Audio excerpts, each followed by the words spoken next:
Bonjour à tous et bienvenue dans cette nouvelle vidéo consacrée encore une fois à la médiumnité des enfants. C'est la troisième que je sors à ce sujet après avoir dans une première vidéo présenté pourquoi il était important pour moi de parler de la médiumnité des enfants.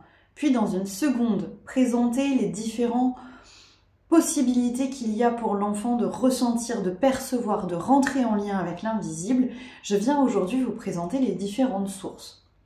Donc pour ceux qui me découvrent par le biais de cette vidéo, moi je suis Marion, énergéticienne depuis 2019. Je choisis au travers de mes accompagnements de parler de médiumnité au sens large et de faire de la médiumnité des enfants mon cheval de bataille, puisque je trouve que c'est un sujet qui n'est pas assez présenté, que ce soit dans les livres, que ce soit dans les réseaux sociaux, et donc j'ai créé cette playlist consacrée à la médiumnité des enfants pour aider les parents éventuellement en quête de réponses. Dans cette vidéo, on va essayer de parler de la majorité des sources disponibles dans l'invisible auxquelles un enfant peut être sensible. C'est évidemment les mêmes que pour les adultes, hein. Simplement, je vais les présenter un peu différemment dans une vidéo à disposition des parents pour leurs enfants, parce que j'ai bien conscience que pour un parent, ça peut ne pas être évident, et donc je vais faire attention à comment je le présente pour que vous puissiez éventuellement regarder la vidéo également avec vos enfants si vous le souhaitez. Ici, on présente la médiumnité de façon assez large, c'est-à-dire qu'on ne va pas se contenter des clichés, le clairaudient, clairvoyant qui s'adresse aux défunts. On va aller vraiment essayer de sourcer un maximum ce qui est disponible dans l'invisible, parce que l'invisible est extrêmement vaste et qu'il n'y a pas que les défunts dans l'invisible. Donc c'est parti, je vais essayer de faire en sorte que ce soit pas trop une mise de course, bien que l'idée de la vidéo soit de lister quand même les différentes sources dans l'invisible. Donc pardonnez-moi d'avance si c'est un petit peu liste comme ça, je vais tâcher de faire de mon mieux. Évidemment, quand on parle des sources dans l'invisible, la première chose à laquelle on pense, ce sont les fameuses présences. Évidemment, la première à laquelle on pense, ce sont les défunts. Tout de suite, j'ai envie de me montrer extrêmement rassurante. La plupart du temps, un défunt n'est pas mal intentionné du tout. Il est simplement parfois bloqué depuis très longtemps, ce qui peut l'amener à une certaine forme d'agacement et que ça se perçoive dans ce que l'on traverse avec lui en tant que médium. On peut avoir des défunts un peu en colère, un peu tristes. Bref, c'est pas toujours très évident émotionnellement à gérer, mais la plupart du temps, il n'y a aucune malintention derrière. Et évidemment, ce ne sont pas les seules présences disponibles dans la médiumnité, dans l'invisible. Il y a des présences purement bénéfiques et des présences un peu moins confortables, voire très énergivores. Je choisis ici de ne pas détailler les présences énergivores. Je tiens juste à dire qu'elles existent, parce qu'effectivement c'est le cas et que je me dois de mettre en garde à ce niveau-là. Si tu veux plus d'informations sur ce type de présence, j'ai une vidéo dédiée aux différents types d'entités que tu peux aller regarder et qui pourra t'apporter davantage d'informations.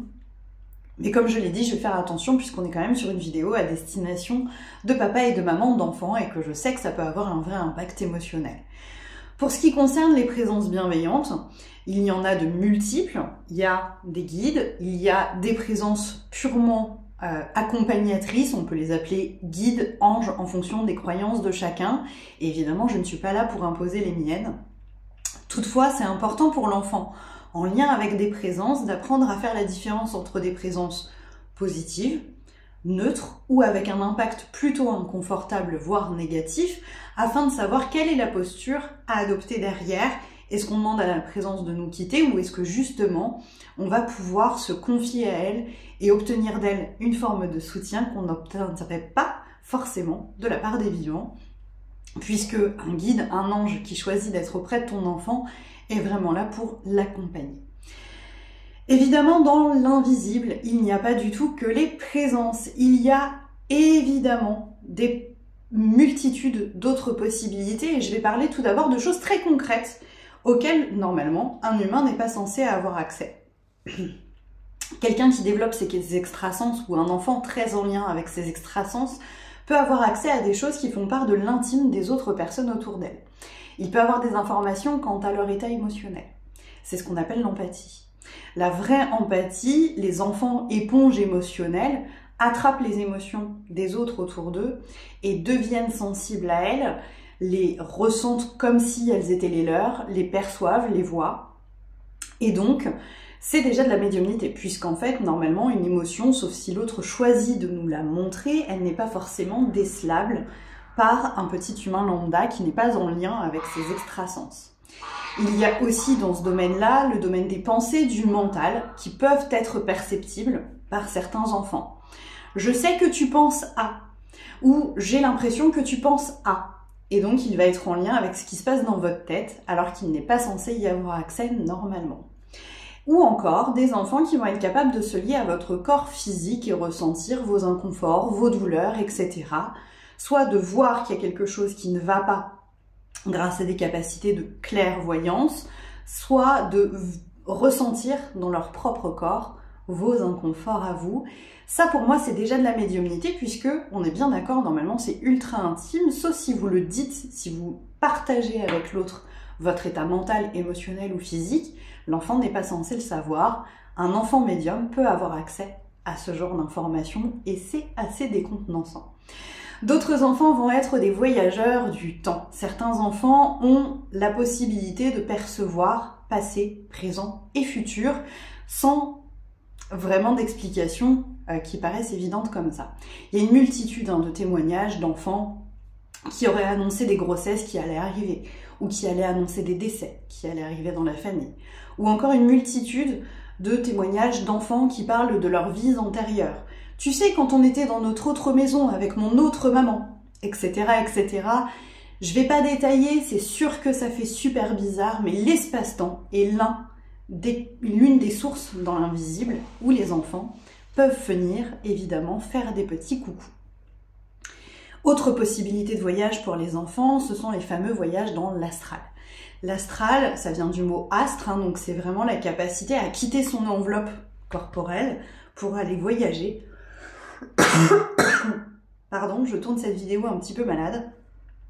Pour aller voyager dans d'autres plans ou sur ce plan-là, mais sans leur enveloppe, ils partent uniquement avec leur fameux corps astral, celui qui permet ces voyages au travers des différents plans.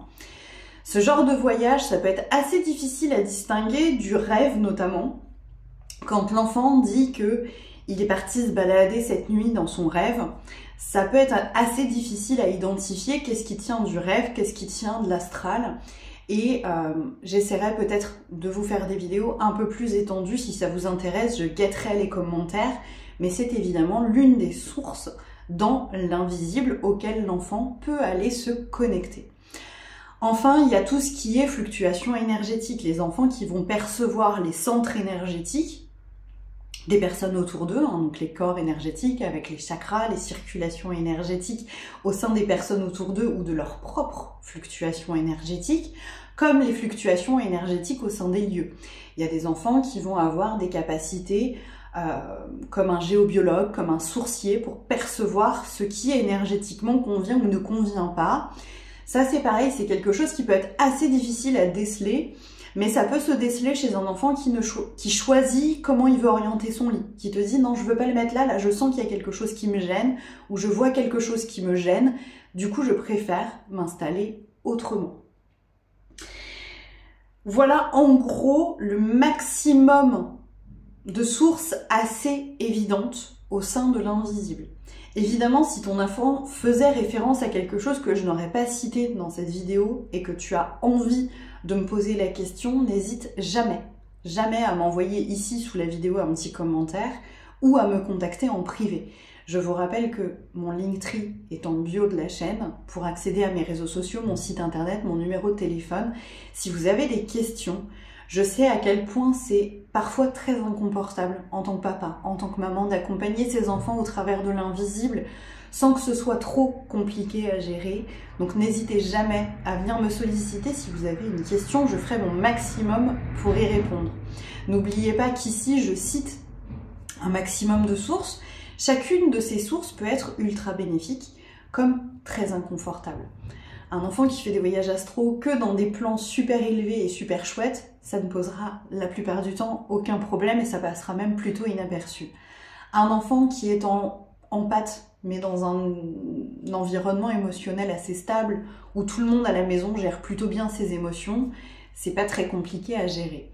Par contre, on prend exactement les deux mêmes enfants et on met un enfant qui fait de l'astral et qui a plutôt tendance à visiter d'autres plans où c'est un peu moins lumineux, un peu moins chouette à visiter, ou un enfant en pâte dans une maison où émotionnellement, parce qu'en ce moment c'est compliqué, ça peut être un petit peu tendu, et ça peut provoquer de vrais inconforts. Ce n'est pas une condamnation en soi, quelle que soit la source, ça peut être ultra positif comme vécu de façon assez inconfortable, donc n'hésitez jamais à solliciter quelqu'un pour vous filer un coup de main, il n'y a pas de honte à ça, je le fais moi-même et je trouve ça assez chouette. En tout cas, merci d'avoir regardé cette vidéo jusqu'au bout et passez une belle journée.